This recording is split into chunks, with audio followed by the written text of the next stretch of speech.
Hey Dan, how are you? Hi, good morning or afternoon. What time? Afternoon. Good to hear from you.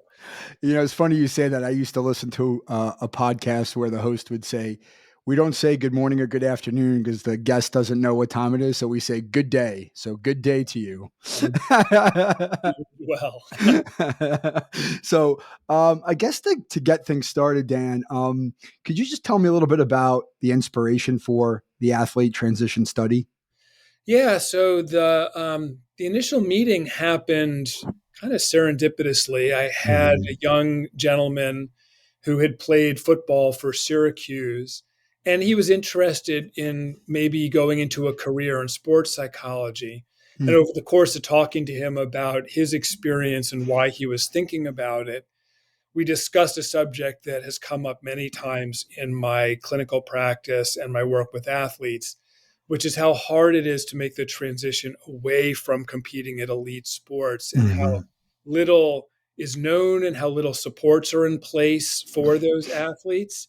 And what was supposed to be an hour long meeting turned into 2.5 hours. And I talked to a few of my colleagues who have had very similar conversations with their clientele, Hmm.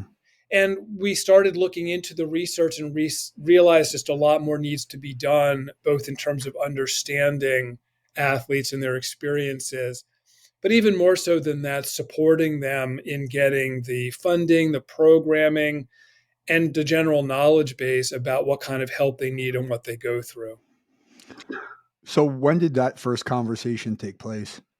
Oh, good. I mean, it has to have been maybe 4 or 5 years ago now. It led to a 2 year 3 year process of the five of us getting together, understanding what is available now in the current research literature, figuring out what's needed to try to move this area forward, and then formulating the study itself, the questionnaires that we developed to Hmm. try to best move both research understanding and also uh, our general culture as a whole, in our awareness of what these athletes go through and what they need. And we've had the survey available for about a year now. We've had around 600 athletes complete it.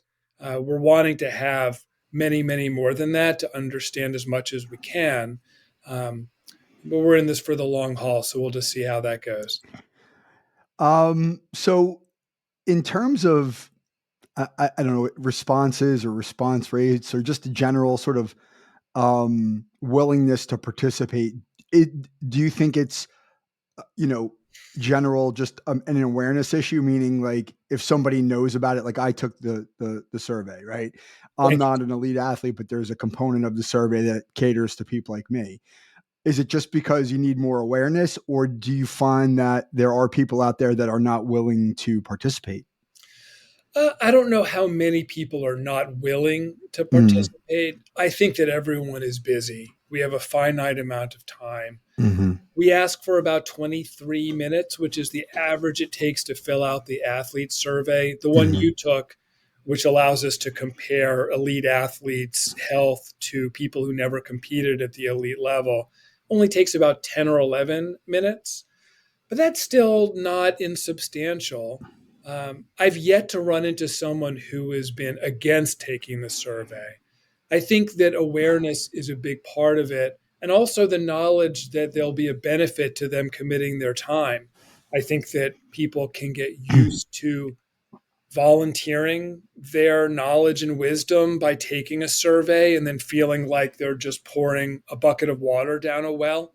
Hmm. They really need to see results. And I think the more awareness that we generate, both in terms of the study, but also what we're doing with those results and how it can actually, in a tangible way, help future athletes, I think that that's probably the key.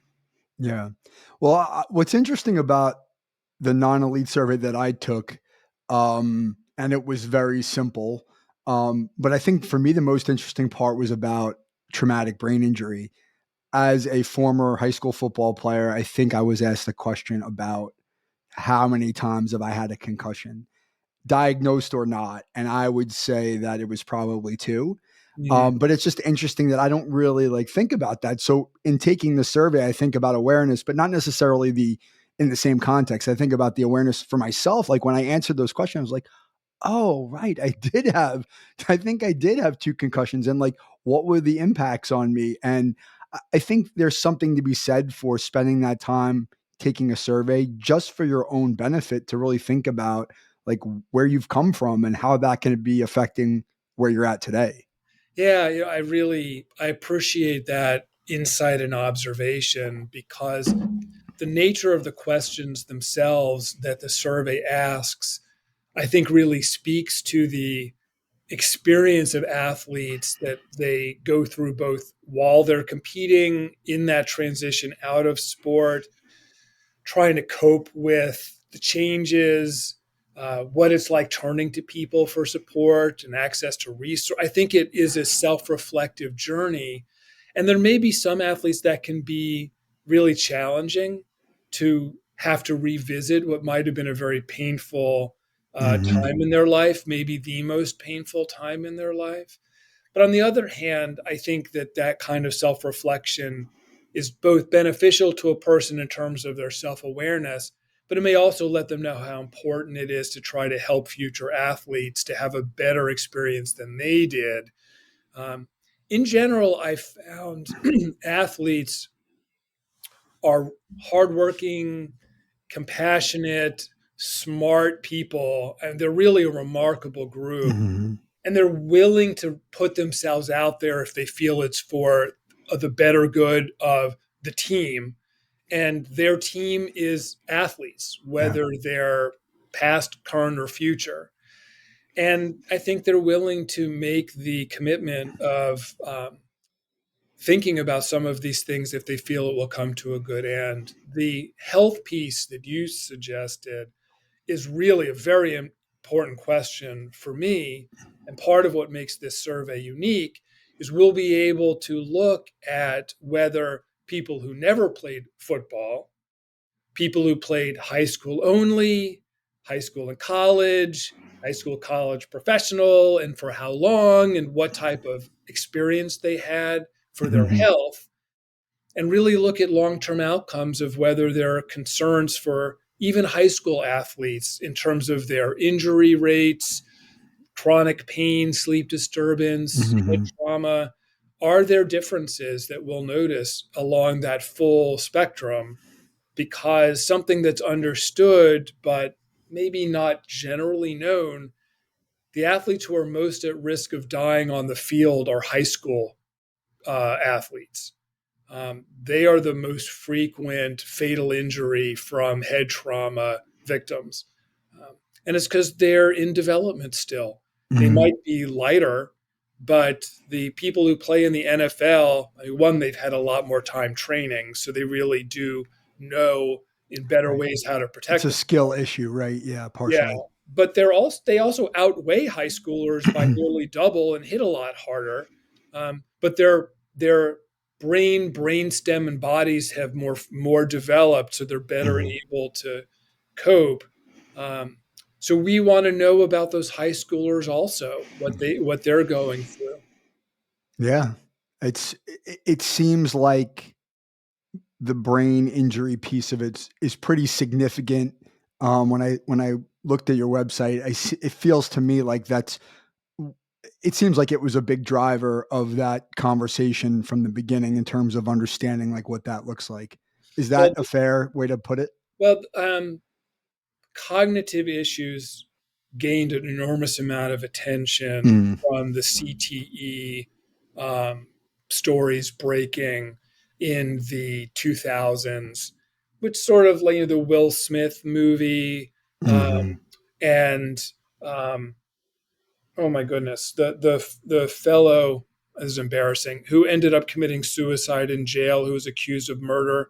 Um, I can't believe his name is slipping my mind. It's Aaron a Hernandez? Aaron, just a tragic story in Yeah. so many, from the people who were murdered to his It's just a very tragic situation. Yeah. But I think a lot of people look at and feel like they can directly point to head trauma as the catalyst for his behavior Um, and there's been a growing body of research on that end, but there's a lot of nuance to it. What's the connection to things like depression and anxiety? Um, we want to look into we are looking into such a wide array of health factors, cognitive, behavioral, social, um, addiction. We're looking at their physical well-being, their mental health Mhm. response.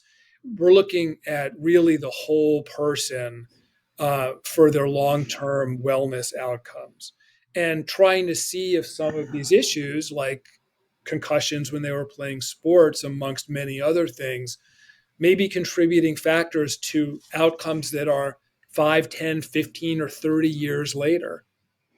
Yeah. Yeah, I mean, I think obviously knowing those things helps inform the process of change, right? You have to understand it before you can really address it in the proper way.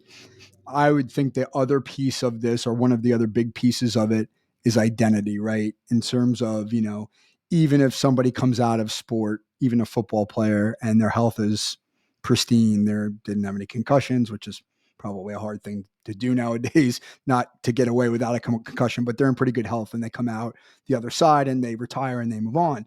But there's still this identity piece, which is what I see a lot more of in my practice, even at the younger ages where sport is such a big part of a young person's identity, that if it's not going the way they want it to, or ultimately they're forced out of it because of performance or injury or whatever reason, coping with that can be really, really hard. So, can you talk about sort of the identity component of the transition process in the study? Yeah, I mean, you very accurately bring up three of what I consider the main drivers of a very difficult transition out of sport, although they're not the only drivers. Right. That's having what we refer to as identity foreclosure, where it's singularly focused on their sport and um, their thought of self as an athlete only. Um, and then the second thing you brought up is disappointment in their career results, feeling like they did not accomplish what they really hoped for as an athlete. And then the third thing you brought up is feeling like they had no control over how their end of career came about, either injury or deselection or bad luck. Something uh, shuts down their ability to move their career forward, and they lose the ability to choose. Um, all of those are immensely important, and you could make the argument that some of it starts with identity. Um, the example I like to use for people who never really competed in sport is, imagine that you always wanted to be a, I don't know, pharmacist. All through high school, you study so that you can go to the best college. When you're at college, you completely commit yourself to being able to get the best possible grades. You get into pharmacy school, if there is, in fact, such a thing. And then you finally arrive, and 6 months into working as a pharmacist, the little bell rings. Someone walks in and says, "I'm sorry, but you can't do this anymore. Not just here, but anywhere ever again. And you're just going to have to do something else." And I think that illustrates what that moment might be like. Um, you don't just get to choose when you retire, which for many of us in our careers can be in our 60s, if we so choose. Um, Instead, you're in your 20s, having really committed everything to this one pursuit. It's a profound shock. And the amount of time that athletes put into their craft far exceeds the work that I put into getting my PhD, I'm embarrassed to say. Um, so they're really hardworking and committed. And so what happens then is why so many people struggle with that transition, because you can understand why the business of sport and also the nature of the way that sport operates itself really pressures young people to make it their entire identity. It takes a strong person to at the same time value their education or value their other types of interests or pursuits, because where's that time really coming from? That might be true in the United States, where we have the educational pathway for dual career, where collegiate athletes also get an education. But it's even worse in Europe, for instance, where a lot of their athlete development occurs in clubs or programs that are outside of the educational environment. And many athletes feel like they're dissuaded from pursuing education and Mhm. vocational interests while they're at those academies. And for them, it's even worse because then they're left without training or credential. And that's to me the fallacy or fault of the business of sport, which is really exclusively geared towards making money. Yeah. Uh, and you can understand it. The word business is in there. Yeah. Well, I think, and I think that point, cascades now all the way down to the youth level, Mhm. right? And so what I see in my work, because most of my work is with young people between 12 and 22, call it, and 12 is probably on the low end, but there's a lot of what I would deem to be perfectionism on some spectrum of there's so much time and energy now put into sport, even at that youth level, that it's such a big part of their lives. And there's so much money spent, which the kid might not know how much money is being spent exactly, but they know mom and dad are spending a lot of money, and they know that mom and dad are spending a lot of time, and they know that there's a lot of exposure and eyeballs on them to perform. And now all of a sudden you've created a mini professional athlete when they're really just kids who are supposed to be going to school, having a good time and playing sport for enjoyment, and that's not to say there aren't young people who are on an elite track that, are going to be practicing and investing more than others. That's always been the case. But now it's like almost everybody is training like an elite athlete and they're not. And Yeah. so what does that do?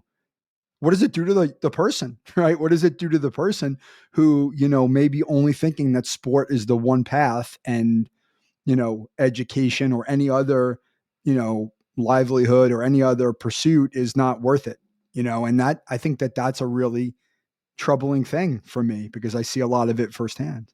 Yeah, the professionalism of youth sport, uh, I think, is very problematic for a lot of reasons. You see it in arenas out other than sport as well. The one that I'll see it in is music, for Mm-hmm. instance. So it's not just in sport, but that's been a more recent phenomenon. And I think there's very good argument to suggest that if what you're trying to do is build a elite level athlete when they're in their 20s, you're actually working counter to your purpose, because the number of kids who burn out or have overuse injuries is quite substantial. And I mean, how long does a person really need to swim in order to be ready to for the Olympic trials when they're in their 20s? I don't know the answer to that question, but I can't imagine it starts when you're 9 years old. Um, and a lot of the coaches are asking for between 20 and 30 hours where you can't miss practices or there are consequences. Many of these meets occur on weekends. It's an absorbing family and child commitment. And even if it's driven by the child, which to me is essential, if you're going to do something like that, the kid Couldn't agree more. has to be the motivational driver. But even in those circumstances, I feel what you lose is what you referenced previously. It's really building this robust identity that is aware of multiple sports, other types of recreational hobbies, things like music and art and travel and reading, just being able to diversify your Mm-hmm. exposure so that as an adult, you have not just this narrow, deep channel of profound knowledge and capability, but kind of like a wide stream of knowledge and interests, so that when it comes to your identity as an adult, finding out where to commit your time, you're able to do that from a place of knowledge. You know, you've played an instrument, you've done crafting, you've worked at a restaurant or in fast food.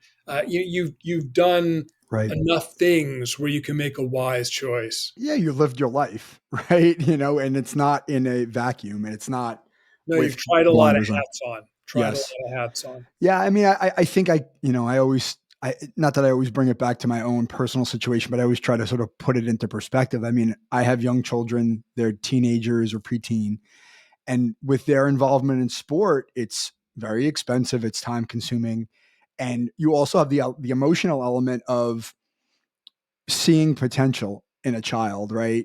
Whether it's my son or my daughter, and fighting the urge to push them to do more because of it's what I think that they should be doing versus saying, hey, what I try to say to my kids, particularly my son, is say, you can do whatever you want. I'm not going to try to persuade you either way, but just know that there's a consequence to it, right? If you don't Right. put in more time or energy, then it's probably going to be reflected in the performance and the results. And I think, but a lot of times that's not the approach. It's like, hey, you need to do this or else. And then there's a pressure and an expectation on a child that, hey, you need to keep going with this because you can get to here. Mhm. Right. And that would be great. Any parent wants to see their child succeed, but at the same time, very few athletes succeed. And then we're pushing them all at the same rate, not really being aware of the fact that, hey, like there's probably in some cases more harm than good being done in this process. Yeah, I mean, I have a couple of thoughts from what you Yeah. said. Some of it is, how do people frame the intention of why their kids are in sport? Is it to create little Olympians, or is it for them to enjoy what I think personally is, in my mind, sport is probably one of the single best environments for child rearing when it's done appropriately, because every valuable lesson in maturation and building a good citizen and a independent, capable person who is compassionate and a contributor and community minded can come from sport when it's done well. Um, and it's important to understand that I love sport at its essence, but you have to stop and think, all right, is that my motivation? Am I Do I see sport as a venue for the well-being, growth, development of my child, or am I trying to create a little Olympian? Um, and what is the coach trying to do? What is the value system that is being displayed in how you are going about coaching my child? Um, and those are important questions to ask yourself as a parent, but also to ask the coach who is working with your kid, because there's absolutely nothing wrong with recreational participation. Um, in fact, I would say that there's an immense amount right about recreational participation. It's kind of like sandlot play. Um, there's something to also be said for trying to find your best possible performance and working to see what you can achieve at your highest potential. That's also great, but it's also not for everyone, Well, everything, or every situation. yeah, I think that what I couldn't help but thinking about is sort of the element of emotion, right? Because the way you described it, I think was quite eloquent, and I think it was very objective, right? And so I think what happens is when emotion is injected into those situations, and I think about it from the parent child dynamic, even the most knowledgeable and objective parent still becomes emotional. I could speak from personal experience. They still get emotional about their child's participation in sport and their performance, right? So sometimes that clouds the judgment. Um, And the same for coaches, right? Coaches might have their child's best interest at heart, but then you get into the heat of competition, or you're trying to win games so you can get a better job, right? This is my plug for, I guess, mental skills training, which is to say every parent probably needs some dose of awareness about how people are motivated, children are motivated, and to understand that the means of communication is critical in terms of how, when, where, etc. And for the child, for them to not only understand and have coping mechanisms and have someone to talk to who's outside that process objectively and not emotional, like you or I, but also teaching them about empathy, right? Teaching them about the fact that life is such that you're going to be put into situations that are uncomfortable, that sometimes you have no control over. And the people you're dealing with, while you may not like it, have motivations of their own. And if you can put yourself into that person's shoes as a young person, the sooner you can do that, the better off you're going to be to move forward into your life, whether it's sport or any other area, to know like, hey, I don't like what this person's doing, but I kind of get why it's happening. And Mhm. so what are my choices? Do I let them keep doing it, or do I stand up and advocate for myself, right? This sort of process of self-advocacy as a young athlete, rather than standing aside and letting someone dictate for you, because even though you're a young person doesn't mean you're not entitled to your own opinion or your own, defense of yourself in that process. And I Yeah. think a lot of people miss that. And it's not their fault. It's just a lack of awareness. And sometimes it's frankly a lack of resources. And I get that too. It's not a perfect system. Yeah, I think there's a lot of truth to what you said. What I'll add to it is I think a lot of the time parents, either aware or unaware, are vicariously Yes. competing through their children, and they Yes. can be quite terrible. If you want the opportunity to feel really awful, sit in the stands of some of these um, little league football games and listen to the way that parents talk about the other children. It's like they are. It's dehumanizing to even use this reference. It's like they're watching show dogs that they're betting on, and I mean, it can be a very ugly circumstance. And the level of competitiveness that exists in these parents that they're then feeding off onto their children um, can be quite destructive. And I don't know that I tend to see a lot of those parents.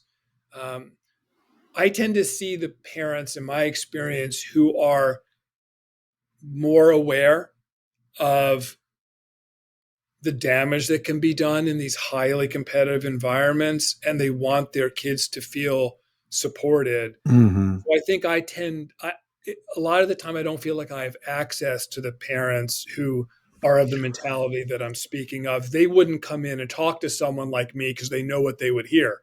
Right.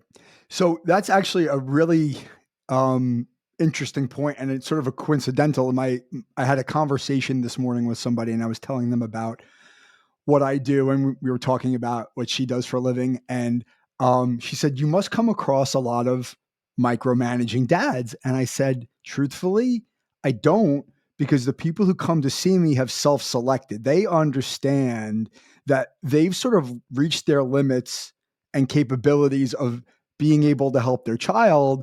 And so they're deferring to a quote unquote expert to help them manage that process and give their child this resource and outlet." Whereas the parents, I mean, listen, do I get parents who come to me and are really focused on the performance side of it?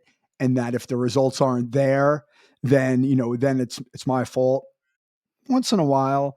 But they're probably not the best clients anyway, because they're just not open to change. And some of the children are like that. They're the young people not open to change. And that's okay. But to your point, right? I think those people that you were describing that example, they're not the ones who are open to the process of, sports Yeah, psychology and mental performance coaching, yeah, because they know deep down inside. And I think what I see is not such an extreme example. I see more of, it's almost like, it's just like town gossip.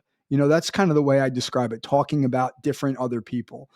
And Mm. I had a recent experience, of my own personally with my own daughter. And I was at a game.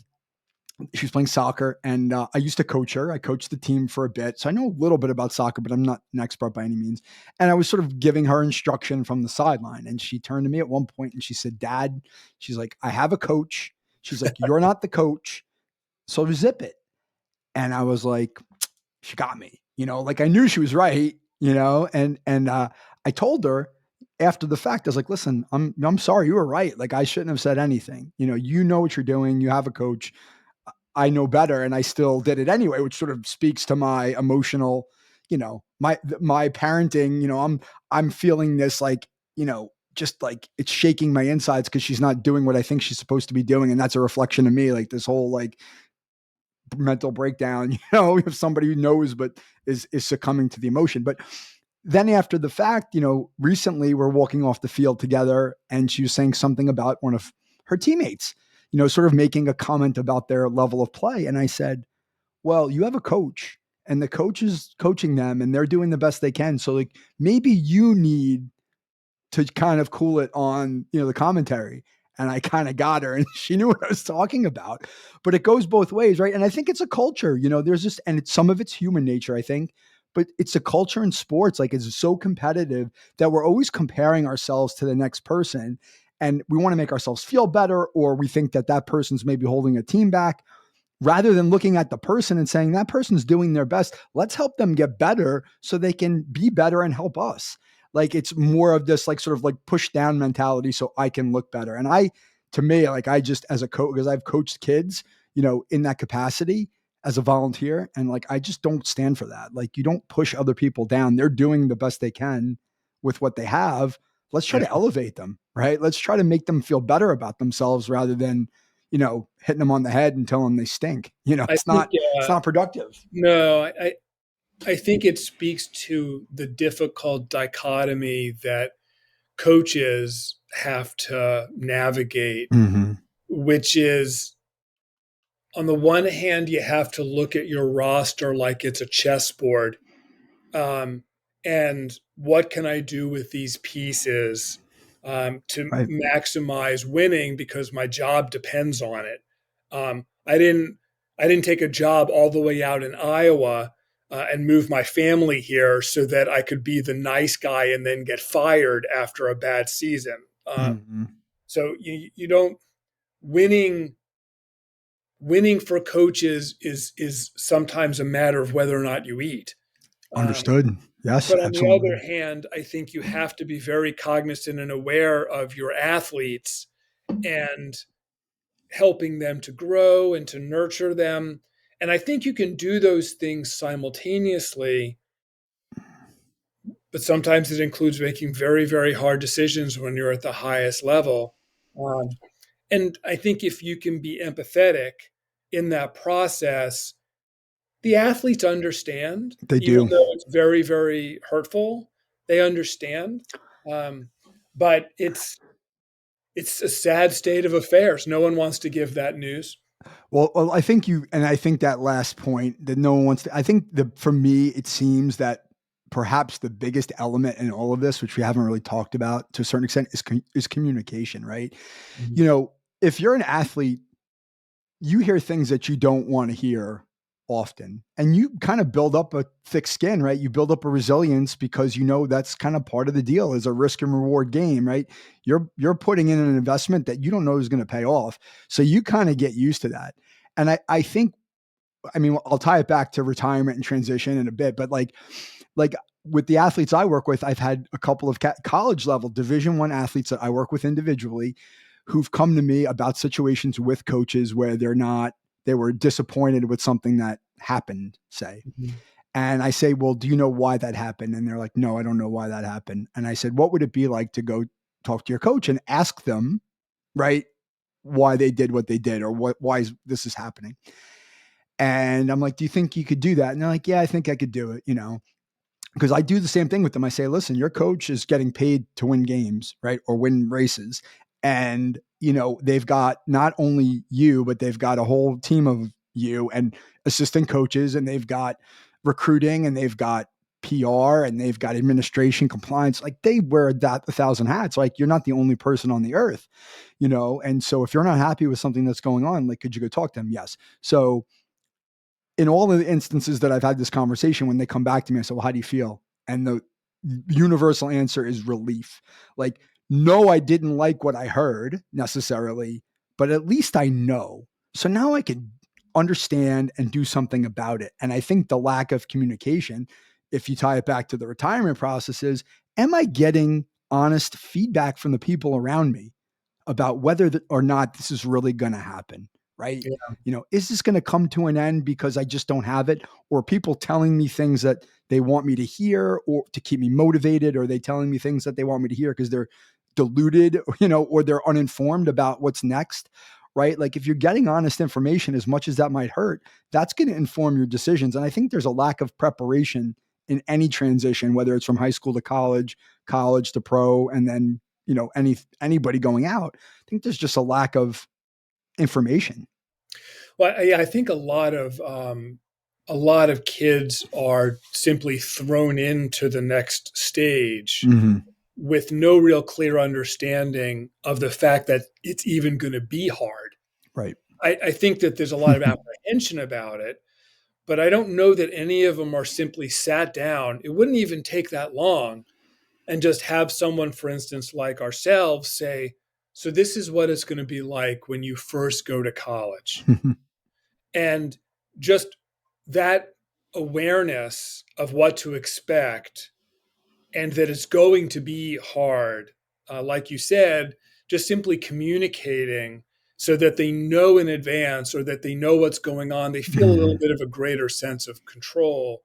I think you're right that if people were much more effective and honest communicators, it would go a long way. I'll add one wrinkle to that observation, which is sometimes coaches deliberately lie to their athletes. Um, in fact, I would make the argument that it happens quite a bit. You have a you have your third man off the bench. He's probably not going to get a lot of playing time, but you don't want him to transfer to another school because if you lose a couple of your first stringers, then he's your first man off the bench and you want that depth of talent. So maybe you give him false hope to keep him on the roster because you don't want to tell him the truth and have him transfer and leave. Mm-hmm. So you know, there's again, I'll sort of repeat what I said before. The business of sport is Mm-hmm. really, it's not about making people happy. It's about money. Um, and whether that money is the prestige of a university or ticket sales or merch sales, the people who are in it at the highest level, they have a lot of competing interests. But at the end of the day, they would love to take care of all of the people. But if they're not making money, Right. then they're not going to be long lived in their role. Yeah. So, so in the tying it back to the study, what do you, what is your sense of what is your sense of the things that potentially could be done to address some of those issues related to the business of sport, or just as people move through? Like, what do you think can be done to help support that process of moving up and through the ranks? Yeah. So, in terms of the transition out of sport, Mm-hmm. which is really our focus, Okay. because quite a bit of attention is already paid to trying to help athletes advance through other transitions because they're really motivated to get them to succeed. Um, if they struggle, you hope that there's some services there. Although now that I say that, I realize that that's not always or often the case. In the transition out of sport, my opinion is it really wouldn't take much. It takes a certain amount of attention, Mm-hmm.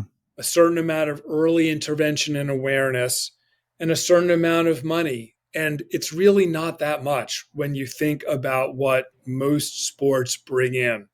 Um, might be as much as just having a handful of people that are hired by the league Mhm.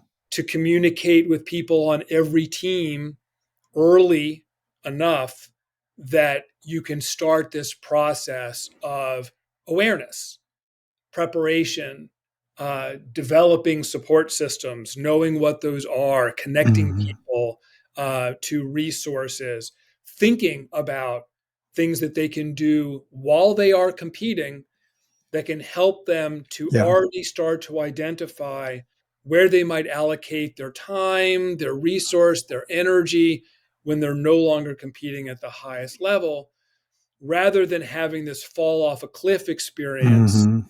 where you go from, let's just use an example of someone who is exceptionally well known. You go from being on everybody's Twitter feed, everyone wondering what you're eating for lunch before the Right. Yeah. sometimes it's hours or days later where no one cares. And all the structure goes, all of the attention goes, Mhm. nobody is helping you organize anything. That should not be a shock. They should know to expect that in advance and already have in their mind what can I look forward to when this is no longer the thing I do every day, so I can already think about what's next for me. Yeah. I mean, listen, I think it's a absolute truism that retirement comes for everybody, right? At some point. So knowing that, right, and acknowledging that, you know, what is the risk in talking about it and resourcing around it and having that conversation well before it's scheduled to happen, because at Yeah. least you're being realistic and you're preparing yourself. It's Right. in one of my earlier episodes, I think I may have mentioned this to you in our offline conversation before this. One of my guests, I think it was episode 15, Daryl Stinson, talks about it. He played football at Central Michigan, and Daryl tells a story like it was NFL or bust. Mm, And I'm going to the NFL, and like that was it, right from day one, high school, whatever. Like that was the big. And then he got hurt, and he was yeah. like severely injured to the point where he had to retire. His back was just like right, and so the next 3 or 4 years were very, very dark for him because he didn't really have a purpose. Mm, And he, the way he describes it in the podcast is until he found another purpose in his life, it wasn't until then that he was able to truly move forward and start building something new. But that mm, didn't happen. That happened. He fell off the cliff and had to like get to the bottom before he picked himself up, right? So why does somebody have to get to the bottom in order to pick themselves up, right? And there's a yeah. lot in that. We could talk about that a lot, but like it's the truth, right? If you start to prepare them and just Yeah. build a little bit of awareness and give them a little bit of resources, right? You're probably reducing the odds that there's going to be a fall off the cliff effect when they retire. Yeah, I think there's a couple of things that hold back systems. One of them is just change. Uh, Yeah. I think systems are very resistant to change. Mm. They have they there's like a momentum to keeping things the same. And the other is fear of distraction. I think there's this worry that, well, I mean, if we start talking about your career in philanthropy, maybe you won't work as hard. Mhm. We want you singularly focused on being a football player. Anything else you think about will act as a distraction. When the truth is actually the opposite. People aren't supposed to think about one thing 24/7. And getting a little bit of space from that actually Mhm. keeps them fresh when they go back to thinking about it. Right. Um, and it actually nurtures their whole person and makes them even better when they're focusing. So that's one part. The other part that I found is that athletes who reach the highest level of their sport are kind of compulsive and a little bit Yeah. OCD by nature. Sure. How else does somebody spend 2 hours for 3 straight weeks putting? I mean, Right. that is, Right. if it wasn't for a sport, you would look at them and think they're crazy. Like Right. you need medication for this.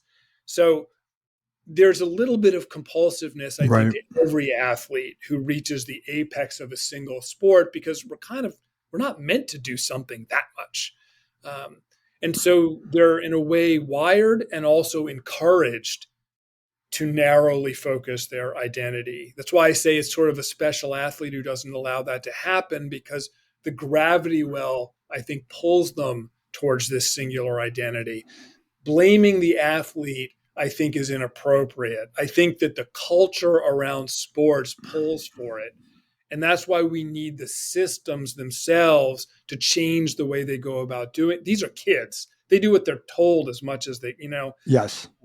they don't know any better and can't be really expected to. It's the system that has to create the change that allows improvement. We can't expect the athletes to do it or blame them for the fact that it happens.